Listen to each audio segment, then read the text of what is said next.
U.S. forces in Iraq have captured an ISIS chemical engineer who was producing mustard gas, first used by Germany in World War I.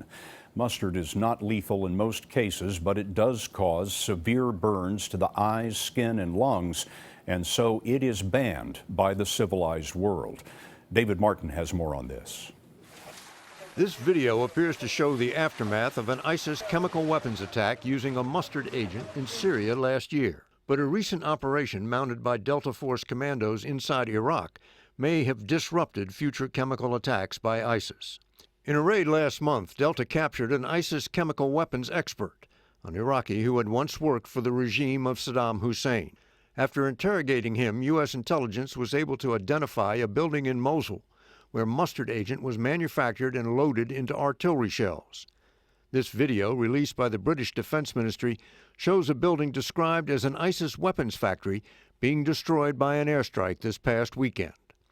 By Pentagon count, ISIS has mounted a dozen chemical weapons attacks in Iraq and Syria, a fact confirmed by CIA Director John Brennan in a 60 Minutes interview. We have a number of instances where ISIL has used chemical munitions on the battlefield. Artillery shells.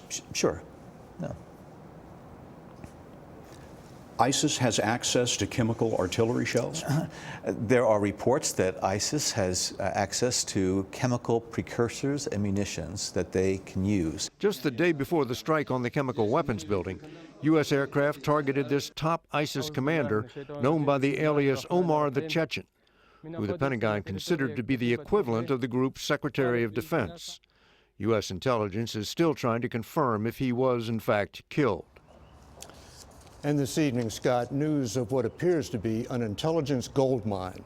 Names, addresses, and phone numbers of some 20,000 ISIS fighters from countries across the Middle East, Africa, Europe, and North America, reportedly given to London's Sky News by a disgruntled member of ISIS.